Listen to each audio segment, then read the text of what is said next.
January 7th of Bible in 365, reading from Genesis 21. Hagar and Ishmael sent away. When Isaac grew up and he was about to be weaned, Abraham prepared a huge feast to celebrate the occasion. But Sarah saw Ishmael, the son of Abraham, and her Egyptian servant Hagar making fun of her son Isaac. So she turned to Abraham and demanded, "Get rid of that slave woman and her son. He is not going to share the inheritance with my son Isaac. I won't have it." This upset Abraham very much because Ishmael was his son. But God told Abraham, "Do not be upset over the boy and your servant. Do whatever Sarah tells you, for Isaac is the son through whom your descendants will be counted. But I will also make a nation of the descendants of Hagar's son, because he is your son too." So Abraham got up early the next morning, prepared food and a container of water, and strapped them on Hagar's shoulders. Then he sent her away with their son, and she wandered aimlessly in the wilderness of Beersheba. When the water was gone, she put the boy in the shade of a bush. Then she went and sat down by herself about 100 yards away. "I don't want to watch the boy die," she said as she burst into tears. But God heard the boy crying, and the angel of God called to Hagar from heaven. "Hagar, what's wrong? Don't be afraid. God has heard the boy crying as he lies there. Go to him and comfort him, for I will make a great nation from his descendants." Then God opened Hagar's eyes, and she saw a well full of water. She quickly filled her water container and gave the boy a drink. And God was with the boy as he grew up in the wilderness.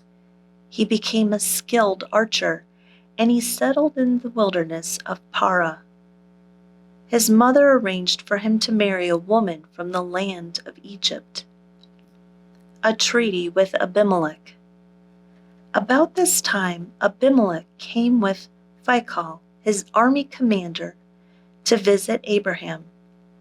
"God is obviously with you, helping you in everything you do," Abimelech said. "Swear to me in God's name that you will never deceive me, my children, or any of my descendants. I have been loyal to you, so now swear that you will be loyal to me and to this country where you are living as a foreigner." Abraham replied, "Yes, I swear to it." Then Abraham complained to Abimelech about a well that Abimelech's servants had taken by force from Abraham's servants. "This is the first I've heard of it," Abimelech answered. "I have no idea who is responsible. You have never complained about this before."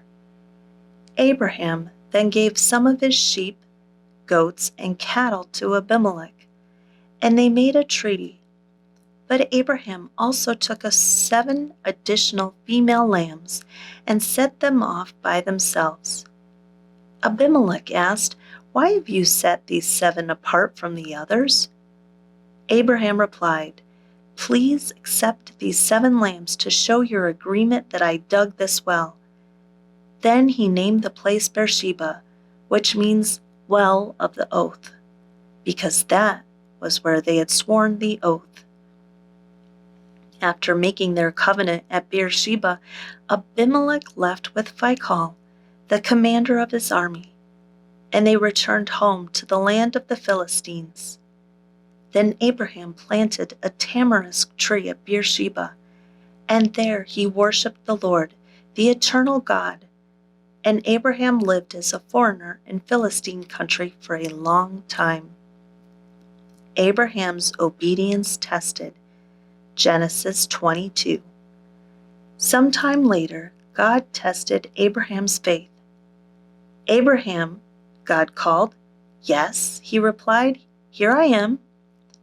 "Take your son, your only son, Yes, Isaac, whom you love so much, and go to the land of Moriah. Go and sacrifice him as a burnt offering on one of the mountains of which I will show you." The next morning Abraham got up early. He saddled his donkey and took 2 of his servants with him, along with his son Isaac.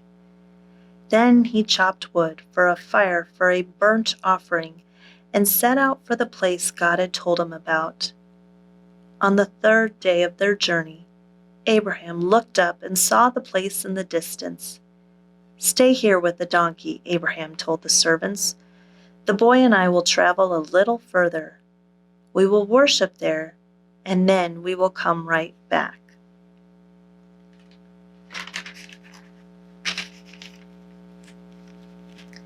So Abraham placed the wood for the burnt offering on Isaac's shoulders, while he himself carried the fire and the knife. As the 2 of them walked on together, Isaac turned to Abraham and said, "Father?" "Yes, my son," Abraham replied. "We have the fire and the wood," the boy said, "but where is the sheep for the burnt offering?" "God will provide a sheep for the burnt offering, my son," Abraham answered, and they both walked on together. When they arrived at the place where God had told him to go, Abraham built an altar and arranged the wood on it. Then he tied his son Isaac and laid him on the altar on top of the wood. And Abraham picked up the knife to kill his son as a sacrifice. At that moment, the angel of the Lord called to him from heaven, "Abraham, Abraham." "Yes," Abraham replied, "here I am." "Don't lay a hand on that boy," the angel said. "Do not hurt him in any way, for now I know that you truly fear God. You have not withheld from me even your son, your only son." Then Abraham looked up and saw a ram caught by its horns in a thicket. So he took the ram and sacrificed it as a burnt offering in the place of his son. Abraham named the place Yahweh Yireh, which means "the Lord will provide." To this day, people still use that name as a proverb. On the mountain of the Lord's, it will be provided. Then the angel of the Lord called again to Abraham from heaven. "This is what the Lord says. Because you have obeyed me and have not withheld even your son, your only son, I swear by my own name that I will certainly bless you. I will multiply your descendants beyond number, like the stars in the sky and the sand on the seashore. Your descendants will conquer the cities of their enemies, and through your descendants all the nations of the earth will be blessed, all because you have obeyed me." Then they returned to the servants and traveled back to Beersheba, where Abraham continued to live. Soon after this, Abraham heard that Milcah, his brother Nahor's wife, had borne Nahor 8 sons. The oldest was named Uz.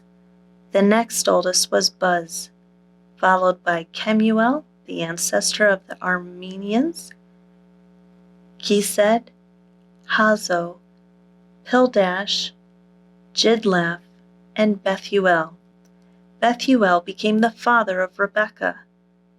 In addition to these 8 sons from Milcah, Nahor had 4 other children from his concubine Reumah. Their names were Teban, Gaham, Tahash, and Maacah. The burial of Sarah, Genesis 23. When Sarah was 127 years old, she died at Kiriath Arba, now called Hebron, in the land of Canaan. There Abraham mourned and wept for her. Then, leaving her body, he said to the Hittite elders, "Here I am, a stranger and a foreigner among you. Please sell me a piece of land so I can give my wife a proper burial." The Hittites replied to Abraham, "Listen, my lord, you are an honored prince. among us. Choose the finest of our tombs and bury her there. No one here will refuse to help you in this way." Then Abraham bowed low before the Hittites and said, "Since you are willing to help me in this way, be so kind as to ask Ephron, son of Zohar, to let me buy his cave at Machpelah, down at the end of this field. I will pay the full price in the presence of witnesses, so I will have a permanent burial place for my family." Ephron was sitting there among the others, and he answered Abraham as the others listened, speaking publicly before all the Hittite elders of the town. "No, my lord," he said to Abraham, "please listen to me. I will give you the field and the cave. Here in the presence of my people I give it to you. Go and bury your dead." Abraham again bowed low before the citizens of the land, and he replied to Ephron as everyone listened, "No, listen to me. I will buy it from you. Let me pay the full price for the field so I can bury my dead there." Ephron answered Abraham, "My lord, please listen to me. The land is worth 400 pieces of silver. But what is that between friends? Go ahead and bury your dead." So Abraham agreed to Ephron's price and paid the amount he had suggested, 400 pieces of silver weighed according to the market standard. The Hittite elders witnessed the transaction. So Abraham bought the plot of land belonging to Ephron at Machpelah near Mamre. This included the field itself, the cave that was in it, and all the surrounding trees. It was transferred to Abraham as his permanent possession in the presence of the Hittite elders at the city gate. Then Abraham buried his wife Sarah there in Canaan, in the cave of Machpelah, near Mamre, also called Hebron. So the field and the cave were transferred from the Hittites to Abraham for use as a permanent burial place. The death of Terah, Genesis 11. Terah lived for 205 years and died while still in Haran. Genesis 24. Isaac marries Rebekah. Abraham was now a very old man, and the Lord had blessed him in every way. One day, Abraham said to his oldest servant, the man in charge of his household, "Take an oath by putting your hand under my thigh. Swear by the Lord, the God of heaven and earth, that you will not allow my son to marry one of these local Canaanite women. Go instead to my homeland, to my relatives, and find a wife there for my son Isaac." The servant asked, "But what if I can't find a young woman who is willing to travel so far from home? Should I then take Isaac there to live among your relatives in the land you came from?" "No," Abraham responded. "Be careful never take my son there, for the Lord, the God of heaven, who took me from my father's house and my native land, solemnly promised to give this land to my descendants. He will send his angel ahead of you, and he will see to it that you find a wife there for my son. If she is unwilling to come back with you, then you are free from this oath of mine. But under no circumstances are you to take my son there." So the servant took an oath by putting his hand under the thigh of his master. Abraham. He swore to follow Abraham's instructions. Then he loaded 10 of Abraham's camels with all kinds of expensive gifts from his master, and he traveled to distant Aram Naharaim. There he went to the town where Abraham's brother Nahor had settled. He made the camels kneel beside a well just outside the town. It was the evening, and the women were coming out to draw water. "O Lord, God of my master Abraham," he prayed, "please give me success today. and show unfailing love to my master Abraham. See, I am standing here beside the spring, and the young women of the town are coming out to draw water. This is my request. I will ask one of them, 'Please give me a drink from your jug.' If she says, 'Yes, have a drink, and I will water your camels too,' let her be the one you have selected as Isaac's wife. This is how I will know that you have shown unfailing love to my master." Before he had finished praying, he saw a young woman named Rebekah coming out with her water jug on her shoulder. She was the daughter of Bethuel, who was the son of Abraham's brother Nahor and his wife Milcah. Rebekah was very beautiful and old enough to be married, but she was still a virgin. She went down to the spring, filled her jug, and came up again. Running over to her, the servant said, "Please give me a little drink of water from your jug." "Yes, my lord," she answered. "Have a drink." And she quickly lowered her jug from her shoulder and gave him a drink. When she had given him a drink, she said, "I'll draw water for your camels too, until they have had enough to drink." So she quickly emptied her jug into the watering trough and ran back to the well to draw water for all his camels. The servant watched her in silence, wondering whether or not the Lord had given him success in his mission. Then at last, when the camels had finished drinking, he took out a gold ring for her nose and 2 large gold bracelets for her wrists. "Whose daughter are you?" he asked, "and please tell me, would your father have any room to put us up for the night?" "I am the daughter of Bethuel," she replied. "My grandparents are Nahor and Milcah. Yes, we have plenty of straw and feed for the camels, and we have room for guests." The man bowed low and worshipped the Lord. "Praise the Lord, the God of my master Abraham," he said. "The Lord has shown unfailing love and faithfulness to my master, for he has led me straight to my master's relatives." The young woman ran home to tell her family everything that had happened. Now Rebekah had a brother named Laban, who ran out to meet the man at the spring. He had seen the nose ring and the bracelets on his sister's wrists, and had heard Rebekah tell what the man had said. So he rushed out to the spring, where the man was still standing beside his camels.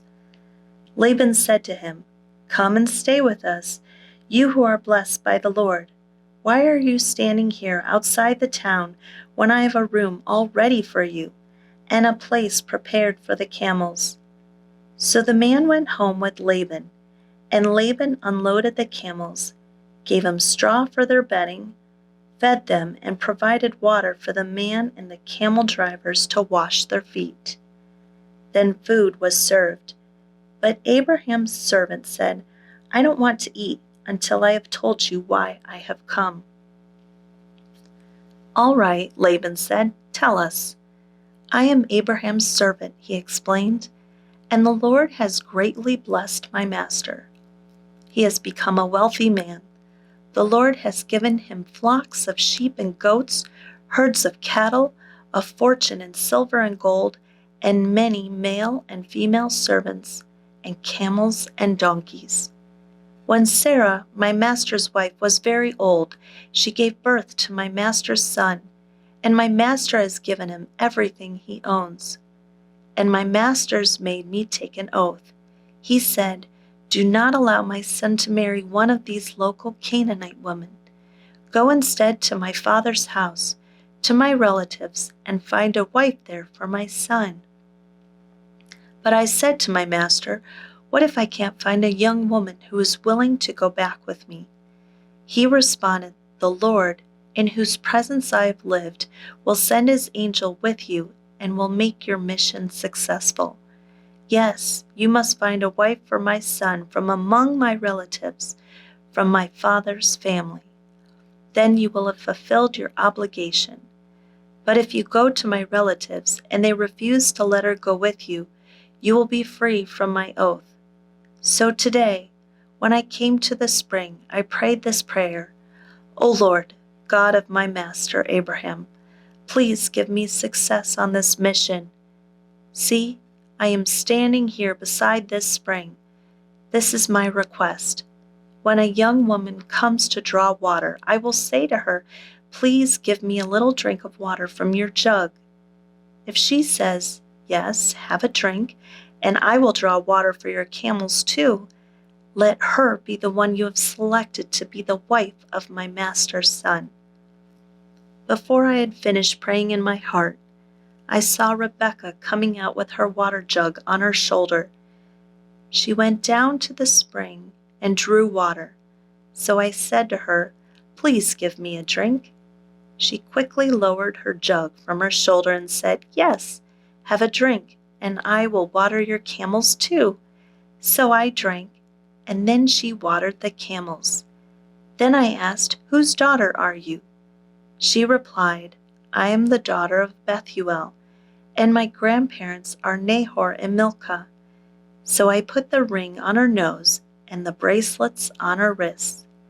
Then I bowed low and worshipped the Lord. I praised the Lord, the God of my master Abraham, because he had led me straight to my master's knees to be his son's wife. So tell me, will you or won't you show unfailing love and faithfulness to my master? Please tell me yes or no, and then I'll know what to do next." Then Laban and Bethuel replied, "The Lord has obviously brought you here, so there is nothing we can say. Here is Rebekah. Take her and go. Yes, let her be the wife of your master's son, as the Lord has directed." When Abraham's servant heard their answer, he bowed down to the ground and worshipped the Lord. Then he brought out silver and gold jewelry and clothing and presented them to Rebekah. He also gave expensive presents to her brother and mother. Then they ate their meal, and the servant and the men with him stayed there overnight. But early the next morning, Abraham's servant said, "Send me back to my master." "But we want Rebekah to stay with us at least 10 days, her brother and mother said. "Then she can go." But he said, "Don't delay me. The Lord has made my mission successful. Now send me back so I can return to my master."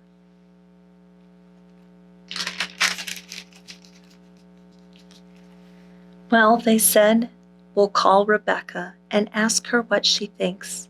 So they called Rebekah. "Are you willing to go with this man?" they asked her. And she replied, "Yes, I will go." So they said goodbye to Rebekah and sent her away with Abraham's servant and his men. The woman who had been Rebekah's childhood nurse went along with her. They gave her this blessing as she parted: "Our sister, may you become the mother of many millions. May your descendants be strong and conquer the cities of their enemies." Then Rebekah and her servant girls mounted the camels and followed the man. So Abraham's servant took Rebekah and went on his way. Meanwhile, Isaac, whose home was in the Negev, had returned from Beer-lahai Roi. One evening, as he was walking and meditating in the fields, he looked up and saw the camels coming.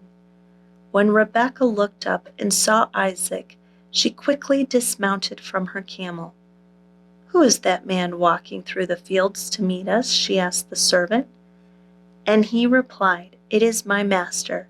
So Rebekah covered her face with her veil, and then the servant told Isaac everything he had done.